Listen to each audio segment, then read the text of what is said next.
absorptive. So absorptive means you have recently eaten, food is going into your stomach, getting digested there, into your small intestine, and being absorbed until it gets to where it's being utilized and then stored, and the concentrations of the nutrients go back into a more normal range. You are considered to be in an absorptive state.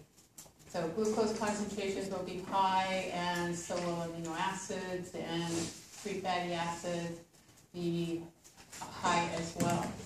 Major energy storage will be in your adipose tissue. But glucose, your liver will store about 100, 150 grams of it as glycogen, just for very quick mobilization to get glucose back up during periods of post-absorptive decreases in glucose concentration. So post-absorptive, you are in what's considered a fasting state. Usually that's somewhere between 6 and 12 hours after the last meal. It takes you about 3.5, 4 hours to clear the stomach of food, and it's going to take some time after that to get everything absorbed and handled. So you're not in a post-absorptive state until you're about 6 hours after your last meal. Of course, during the day, most people don't even go that long until the next meal. They're already eating within maybe 6 hours or 4 hours. Endogenous energy, meaning from within, so not consuming more food, but taking the nutrient stores, mobilizing the glucose from your liver to break down the glycogen and release the glucose. That would be an endogenous energy store that you're tapping into. And then also you could go to your adipose and mobilize triglycerides. And triglycerides can be broken down, and fatty acids can go into lipid oxidation, so beta oxidation, or they can also go to be converted into glucose. And you can also break down the skeletal muscle, which is your primary amino acid source, but you want to hopefully spare that and go to the fat instead. So we'll talk about how you spare the protein coming up. So carbohydrate, fat, or protein. If you take in excess calories in any of those forms, you will end up storing those extra calories in adipose tissue. You can be on a high protein diet and still get fat. You can be on a high carbohydrate diet, still get fat. You need fats to get fat? No. You can actually be on a relatively high-fat diet but not have excess calories, and you won't gain weight. So if you have less than you need, you actually be losing weight but totally consuming fat. There's problems with all, with eating exclusively one of these sources of calories. Pure carbohydrate, you're going to be missing a lot of minerals. You're going to be missing the fats you need for your cholesterol synthesis and your steroid synthesis.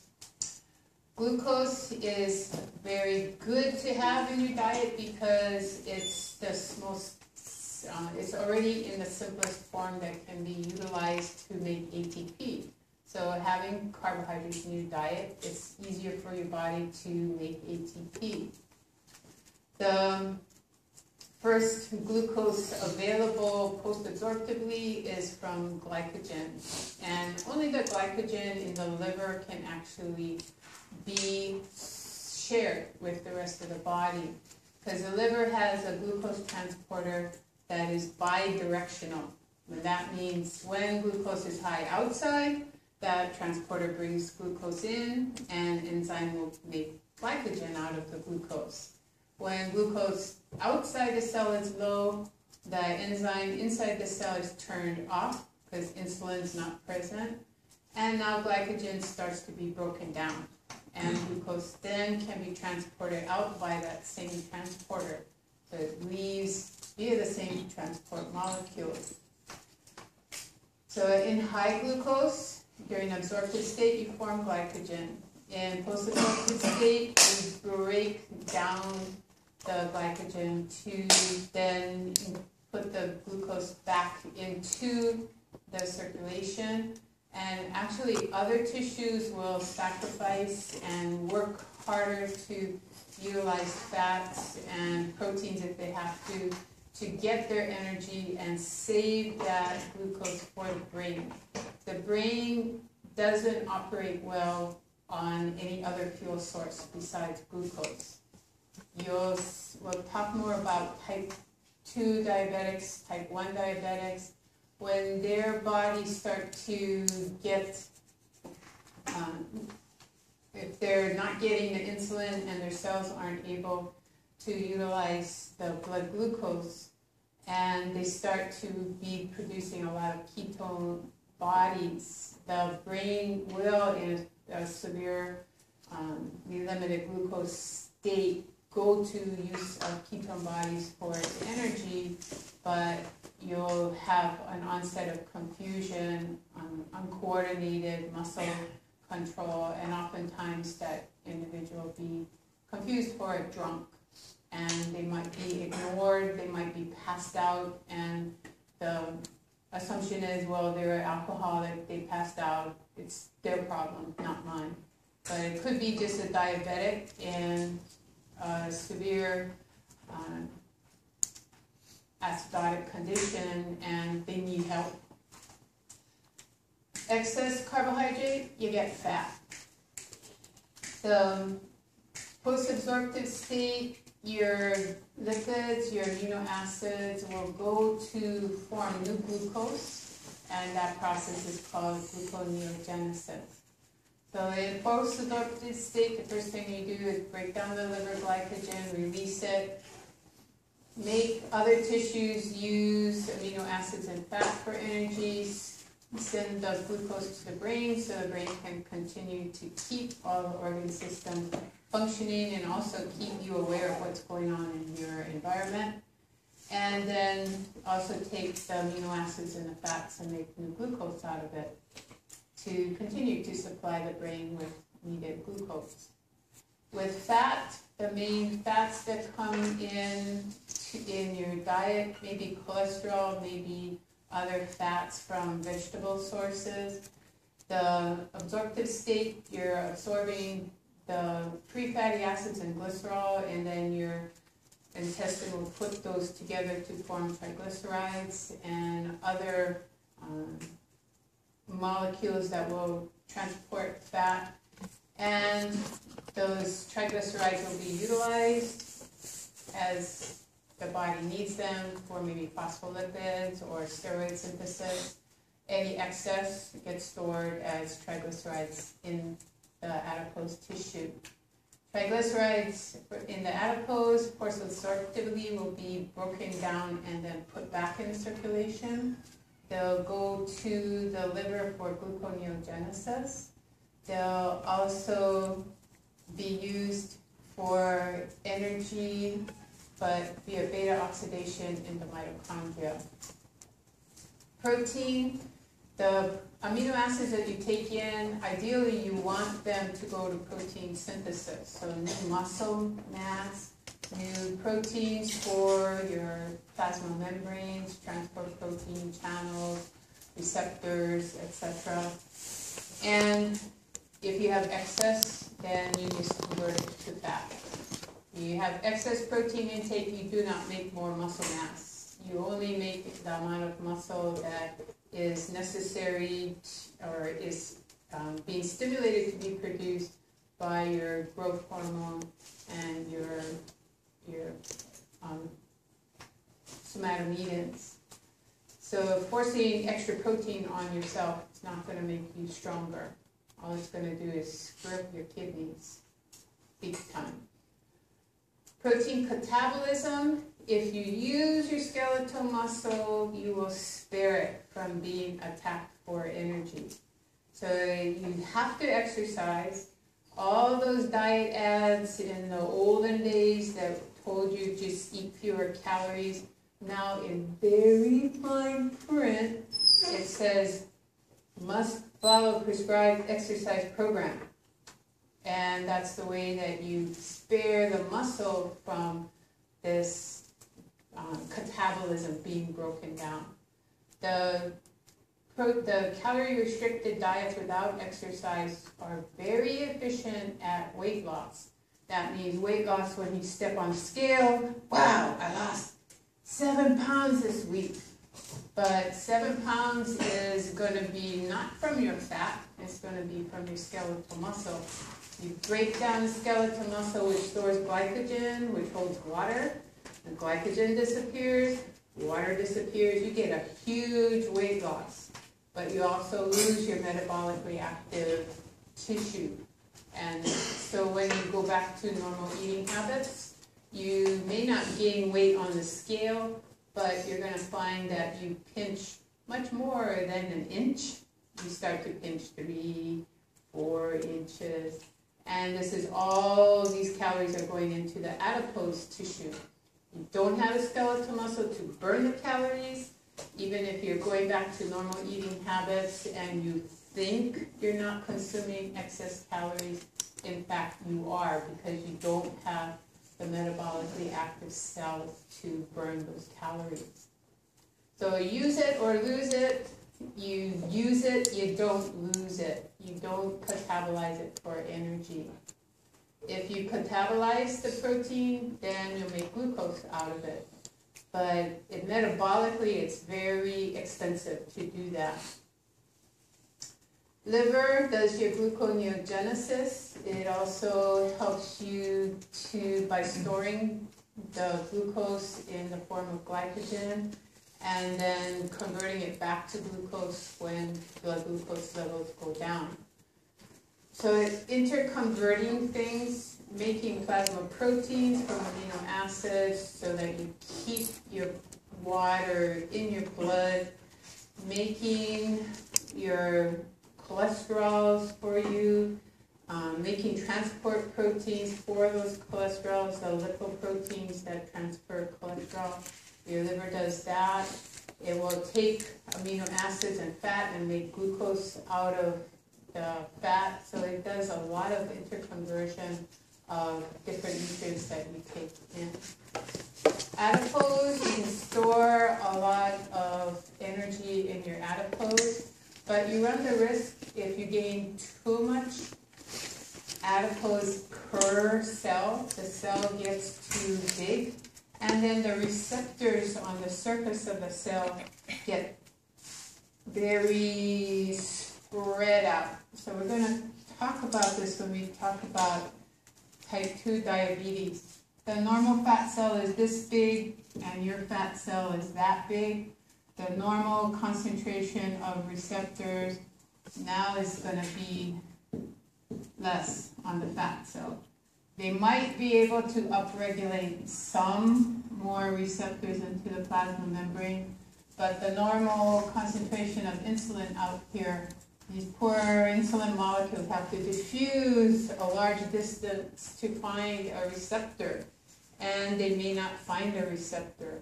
So you don't get insulin binding to a receptor, you don't get glucose into the fat cell to be stored as excess energy.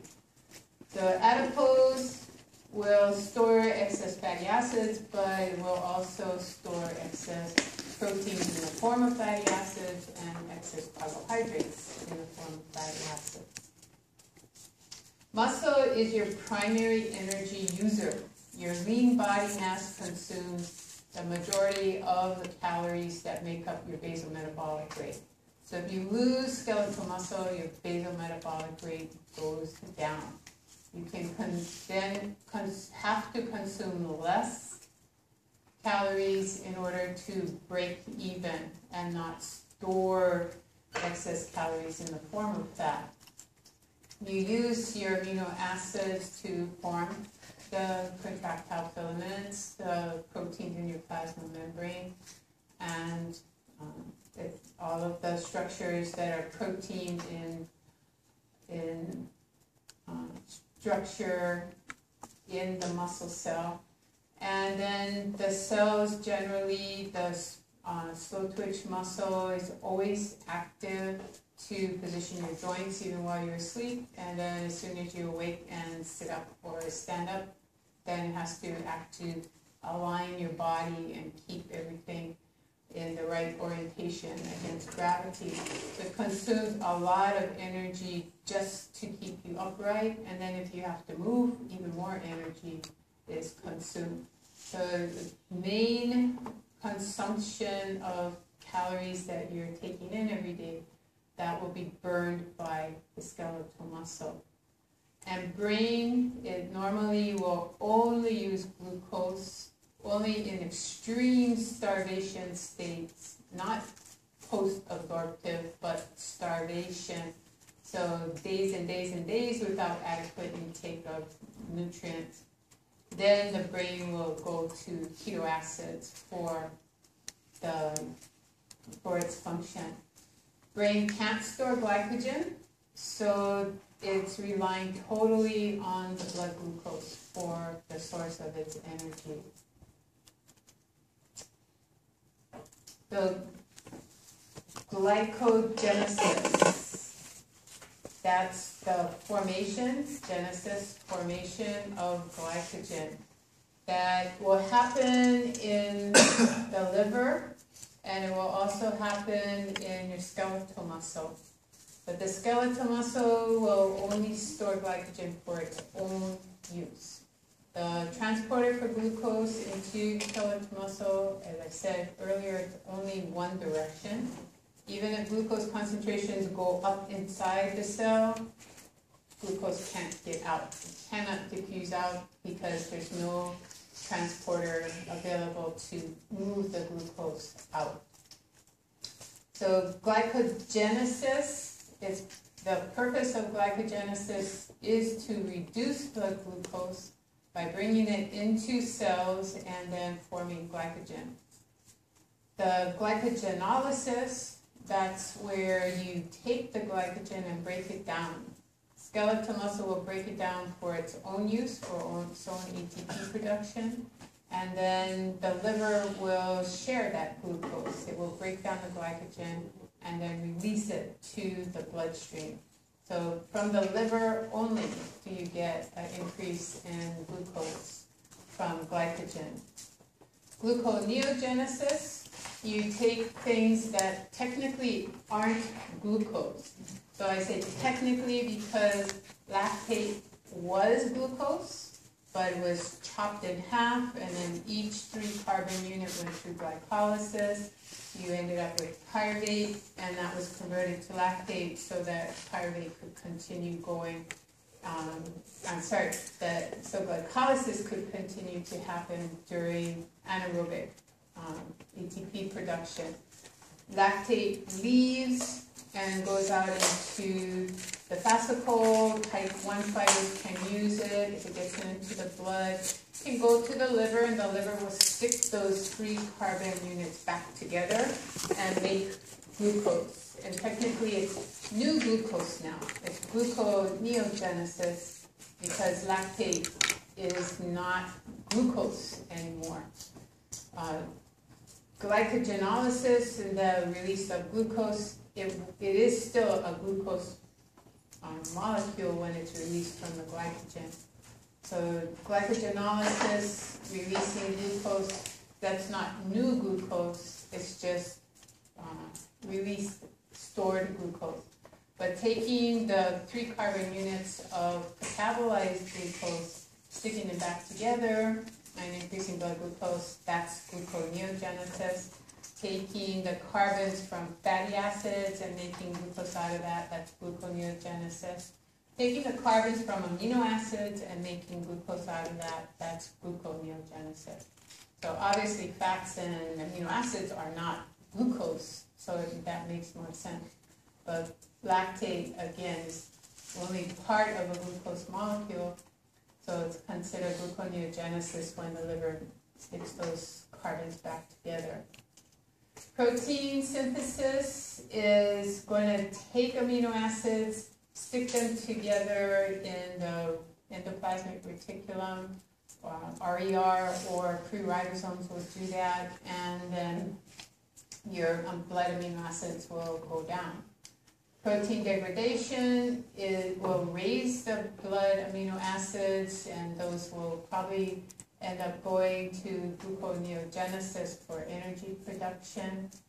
Fat synthesis, you convert free fatty acids and glycerol to triglycerides and store that in the adipose. You then decrease circulating free fatty acids. If you need more blood glucose, you mobilize the fats and send it to the liver for gluconeogenesis. So blood fatty acids go up temporarily as the fatty acids go to the liver to then be converted to glucose. So kind of a complex slide here. You take it piece by piece. The food that you're eating, here they're eating pizza, so they've got some grains there. Tomatoes technically are fruit, so there's fruit there. There's cheese and milk product probably also in the pizza dough. Sometimes they sprinkle olive oil on it, so pizza pretty much has all your food groups. If you have anchovies on your pizza, I don't know if those are anchovies, sardines, or some other fish. You can't really tell what the size of the fish is, but if you had anchovies or sardines or some other fish on your pizza, then you have all the daily requirements of nutritionally, you have all your daily requirements. You also have a huge amount of calories coming in. If you ever looked at per slice how many calories are in pizza, if you go to Safeway and pull out a frozen pizza box and you look at how many calories are per piece, it's like 1,000 something, 2,000 something calories per slice of pizza. Those personal pan pizzas, they're close to 2,500 calories sometimes. My mom used to eat those, and she was very sedentary. Like, oh my God, I didn't realize I was poisoning my mom with these personal pan pizzas. I was just buying them. I didn't look at what it was. The whole pizza's like 2,500. It's like it's close. That's some of them are like. You said per slice. Per slice. But per slice, some of those pizzas are really, really high.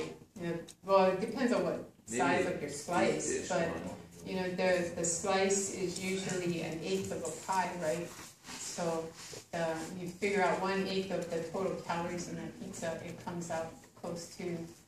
And some of them with a lot of things on it, it's close to 2,400, I think, calories. The personal pan pizza ones, individual pizzas, they're around 2,400 calories. Eat the whole thing. If we divide it in 4, of course, that's not so bad. But people are eating the whole thing. You eat a whole pizza? Yeah, but you're a swimmer, right? No. No? How come your hair's all... It looks like swimmer's hair, so I just assume you're a swimmer. It looks like you've been in a swimming pool. It's your gel mousse? Huh? Is that your gel that makes your hair no. like all curly like that? Anyway, I just assume you're a swimmer. It looks like swimmer's hair. Sorry. I was a swimmer. I didn't have blonde hair, but my friends who had blonde hair had hair that looked like that after they'd been swimming. You swim 4 hours a day in the morning, 4 hours a day in the evening. Your hair gets, it gets kind of, excuse me, bushy. Anyway, so you look like you're crazy account. You must be physically active. You're not totally sedentary. Anyway, if you're physically active and you can burn the calories, I used to, just a side note, I used to TA for the swim team. This was many years ago. And during the swimming season, these guys are really fit. Check out Mark Takai, our senator in the legislature. Look at him now. He had a gorgeous body when he was young. Not anymore. And anyways, you take a look at him and you'll realize what I mean. But these swimmers, they during the study hall, they would just be eating. But they swam a lot. You come back after the summer and they're these little blimps. They haven't been swimming on the summer break, and so they got to lose all that weight to then get back in shape again. Anyway, so you got to watch out for the calorie intake. So protein, where do you get it? You can get it. It's a good source in the fish. The fish, you have a good source of iron if you eat the bone, if you eat the bloody parts of the fish, a really good source of iron. But if you're just eating the flesh, you're not getting iron from that source. And milk and cheese and tofu, not a good source of iron either. But you go to your grains and you have a better source of iron. If you go to your fruits and vegetables, if they're dehydrated, they're better sources of nutrients than if they're full of water. But they're,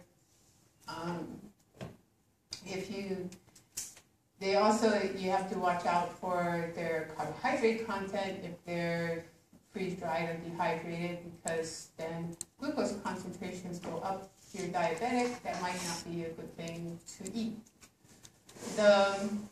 In protein, they also should probably include nuts. Nuts do have good fats, and they have now a better reputation than they have had in the past probably 10-15 years. It's been a good source of protein and also a good source of omega fatty acids.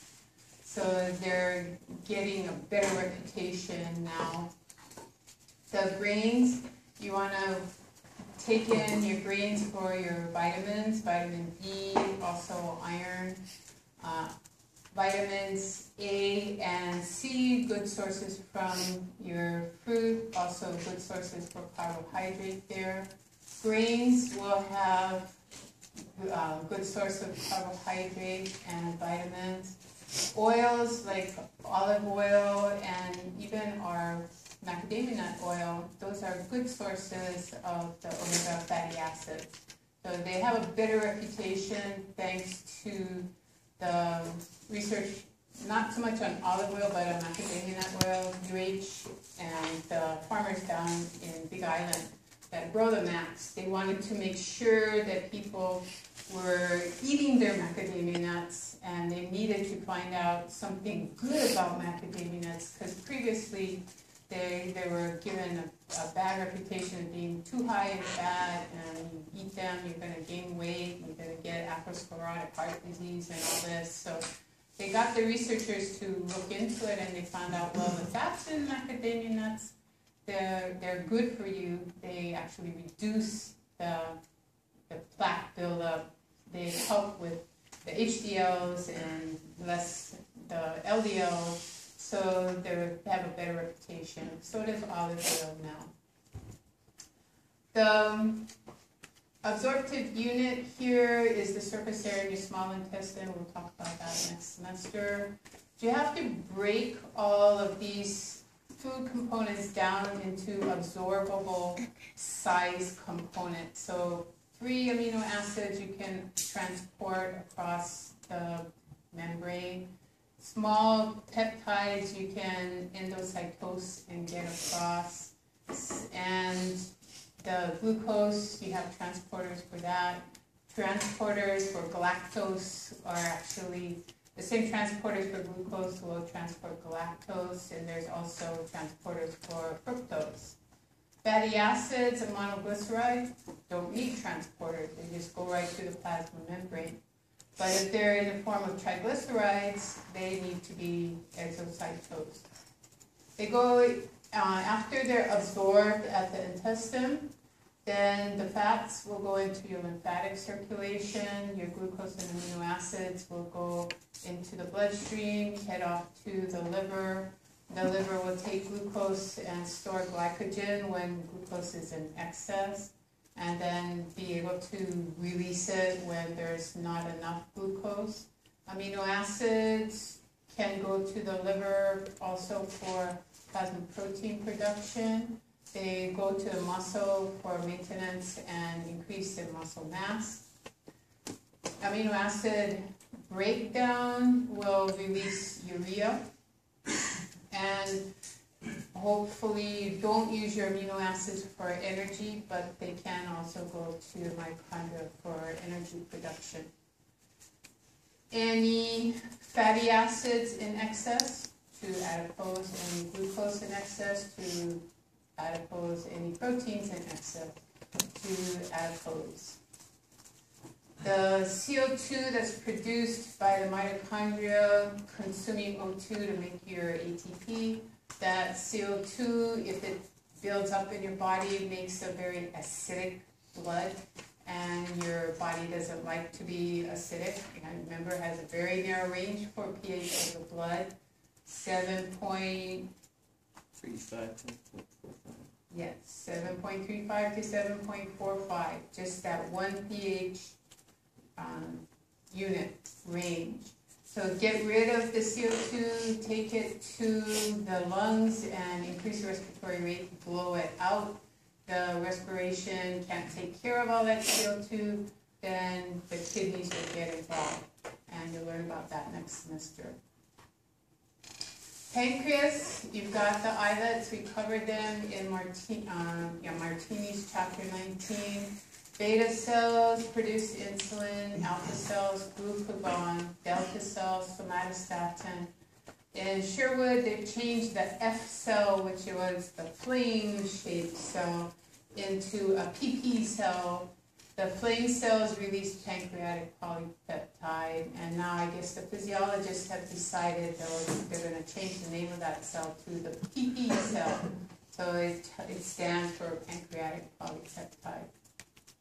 Insulin and glucagon, they're antagonistic, at least the ones that come out of the pancreas. You'll find out next semester there's more glucagons than you'll want to know about, and not all of them are antagonistic to insulin. Is there anything substantial to take care of polypeptides? Because I remember you saying that the F cells weren't really that important. I think they're not important for right now, but they'll be important next semester. So not important now. They're important, but not important for endocrine chapters. So insulin, it will come out of your beta cells, and it will want to lower blood glucose, and it will be released by high blood glucose. The decrease in blood glucose will cause insulin release to slow down, and then glucagon will start to rise. As soon as your glucose levels get below the normal range, then glucagon will start to come out. Glucagon's job is get that blood glucose concentration back into the normal range, so mobilize glucose. Islets in this illustration look like little daisies. They're actually looking more like that. They're isolated by a connective tissue barrier. They have a lot of blood vessels in these areas. They stain more pale than the surrounding cells. The dark purple cells are your exocrine pancreas. That's what is depicted here. The exocrine pancreas is releasing enzymes and bicarbonate, sodium bicarb, for the small intestine to digest the food that's coming from the stomach. The pH of the stomach is down around 1 and 2, and the duodenum, its enzymes from the pancreas can't function at that pH. So the duodenum will have cells that release bicarb. The pancreas will release bicarb along with the enzymes, and that will change the pH of the duodenum from pH 1 or 2, it will raise it all the way up to 8.1. So very alkaline, but that's where the enzymes have their optimal function, is at pH 8.1. The islets, those are these small little clumps of cells that have lost their ducts. they're not going to release their hormones into a duct. They're going to release it into the capillaries that are in the islet. As Martini said, so does Sherwood say, the majority of the islet cells are these insulin-secreting beta cells. And they tend to be in the center of the islet. Your alpha cells tend to be out in the periphery. And then they're the second most numerous. Then come the D cells, and then lastly, and Sherwood just sort of totally ignores the PP cells on this slide, because she's going to focus on them when you get to the GI system. So right now it's somatostatin from D cells, and those, all of the hormones will go into the capillaries in the islet. So increasing blood glucose, you're going to have absorption of glucose from the intestine. You're going to have hepatic release of glucose from glycogen stores. You're going to have gluconeogenesis from creating new glucose from amino acids, from fats or lactic acid, that will increase blood glucose concentrations. The decrease in blood glucose concentrations, you're going to have insulin involved in that. You're going to take insulin, bind it to a receptor, and then transport glucose into the liver cell to form the glycogen that is going to be stored temporarily until you need to release it. You're also going to take glucose into other cells in the body. The mobilization or the movement of glucose into cells then will decrease blood glucose concentration. Most of the cells require insulin for that to happen. If they don't get in the glucose inside, they're going to send signals out to the pancreas, to the islets, and tell the alpha cells to release glucagon. It doesn't matter that glucose is high outside in the blood. If the cells are starved of glucose because they don't have insulin to allow glucose to come in, they will send their chemical signals to the pancreas to increase glucagon release.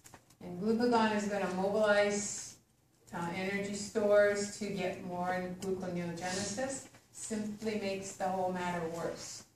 But that's how the body is set up. Normally, there is insulin. Normally, you would then, in the presence of insulin, get glucose into the cell. As far as the cells are concerned, if they're not getting glucose, you must not have adequate blood glucose outside. So they will try and get glucose higher, so they will get the glucose inside. But without insulin, it's not going to happen. So other things, decreased blood glucose, if it's in a normal range, the kidneys will filter it, but they're totally going to reabsorb 100% of what is filtered. They're going to, normal blood glucose concentrations are between 90 and 100 milligrams per 100 ml of blood. So 100 milligrams per deciliter. The kidneys will not start to lose glucose into the urine until blood glucose gets to about 200 milligrams per deciliter, so almost twice the normal value.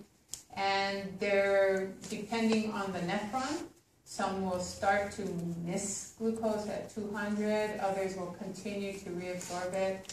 And when you get up to 375 milligrams per deciliter, 3 times the normal value, that's when all your reabsorptive capabilities have been exceeded.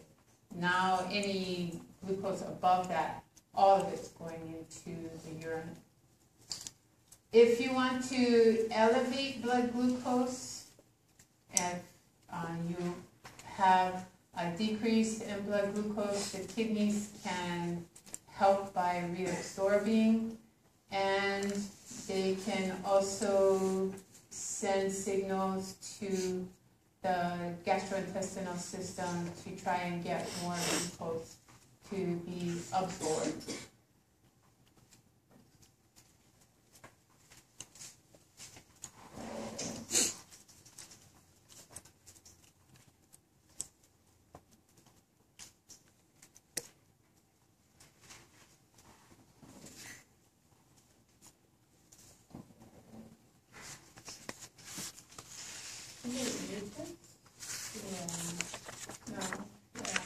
Glucose in the blood. A rise in blood glucose concentration above. The pancreatic hormones insulin and glucagon are the most important regulators of blood glucose levels. They work antagonistically to maintain the normal level of glucose in the blood. A rise in blood glucose concentration above a certain level triggers beta cells in the pancreas to secrete insulin. The hormone enters the bloodstream and is carried throughout the body. Insulin triggers increased glucose uptake by muscle and fat cells. It also calls for increased storage of glucose as glycogen in muscle and the liver. As the level of glucose in the blood declines, the change is detected by the beta cells and insulin secretion slows. A decline in blood glucose below a certain level is detected by alpha cells in the pancreas, which respond by secreting glucagon. Glucagon's target cells are in the liver, and binding of the hormone causes them to increase the breakdown of glycogen into glucose. As the released glucose enters the blood, the change is detected by the alpha cells and glucagon secretion slows. Now let's check what you have learned. Drag the text to the boxes to illustrate the effects of an increase in blood glucose levels. Okay, so increased blood glucose, what's associated with insulin secretion?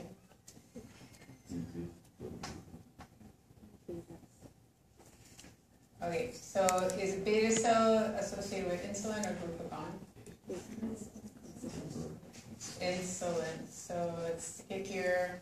What cell is associated with glucagon? Alpha cells. So stick that here. Now think about it. You have an increase in blood glucose. The beta cells are going to do what to insulin secretion? Increase it. And an increase in blood glucose is going to cause the alpha cells to do what to glucagon secretion?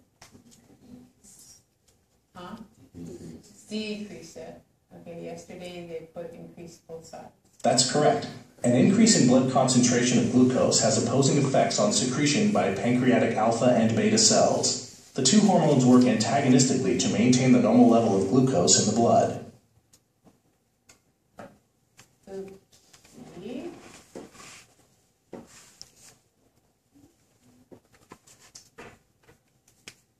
So insulin is an anabolic hormone. What that means is it's going to cause smaller molecules to get stuck together to form bigger molecules.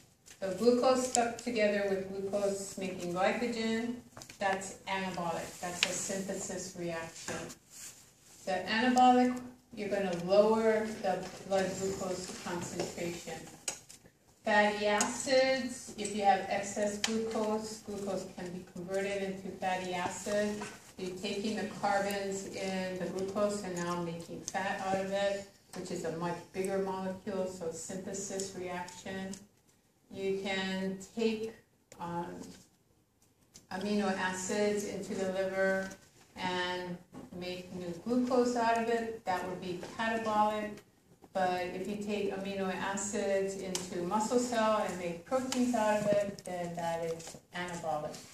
You take fatty acids into the adipose and make triglycerides, then that's anabolic. So conversion of glucose into glycogen, that's what insulin does at the liver. Insulin at the adipose takes glucose, amino acids, or fats and makes triglycerides out of them. Insulin at the muscle will promote muscle protein production. And this is happening during the absorptive state when glucose is high. The primary stimulus for insulin release is blood glucose concentration. So this next slide shows you what's happening. When blood glucose concentrations go up outside the cell, you have a low affinity glucose transporter. Why does this transporter have to be low affinity?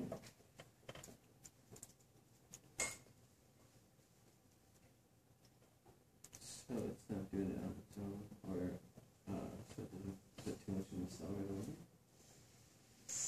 You're sort of almost there. So what do you mean not function on its own?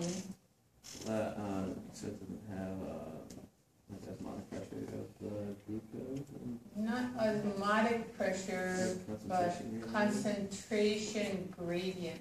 So only when the concentration gradient is high, when there's a lot of glucose outside the beta cell, then the transporter is going to have glucose present long enough to get the glucose transported in.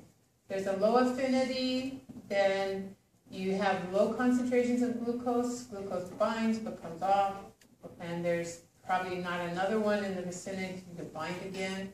So you're less likely to get glucose into the cell. High concentration, glucose binds, comes off, another one binds, comes off, and at the point where glucose is bound and the transporter is ready to transport in, it's going to happen if there is a high concentration of glucose outside.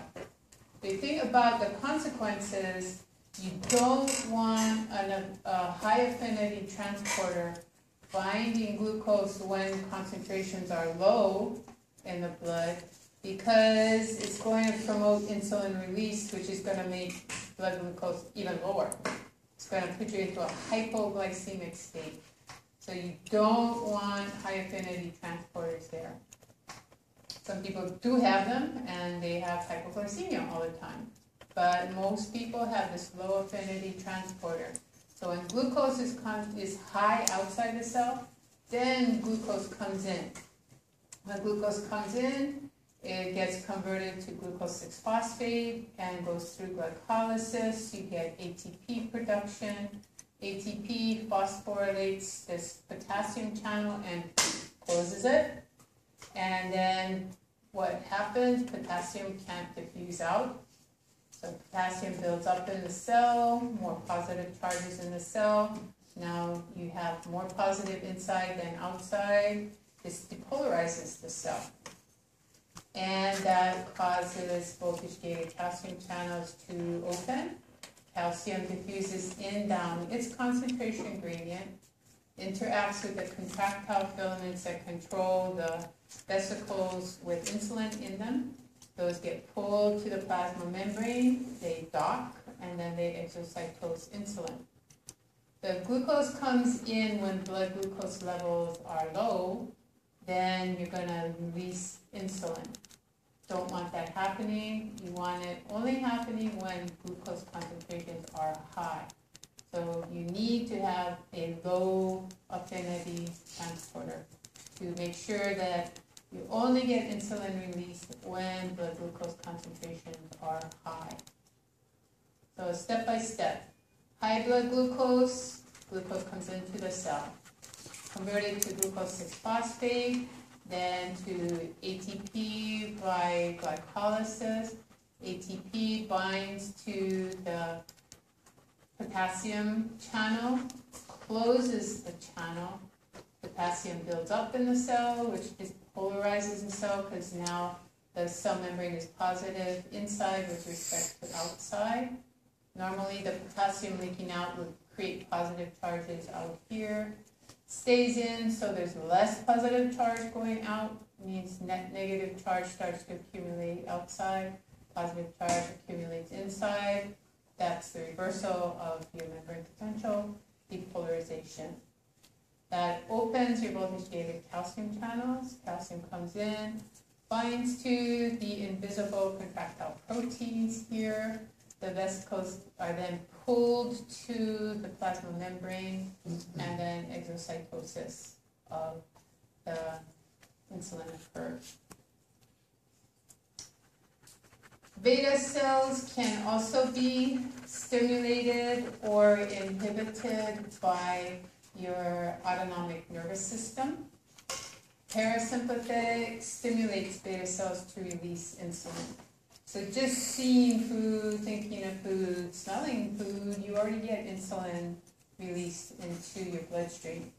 It's not at a high rate, but it's in preparation for, it's sort of your brain assuming if you see food, think of food, and smell food, you're probably going to start eating food.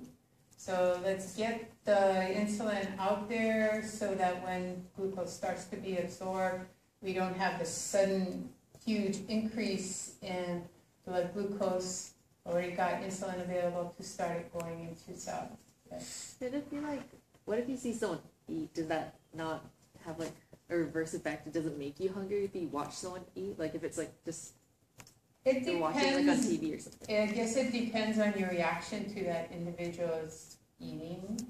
If they're eating really sloppily, it might disgust you, it might kill your appetite, but then if they're really savoring the food and seem to enjoy it, you might think, I think I would like to try that too, or I'd like to have something also. So it depends on your reaction to the food.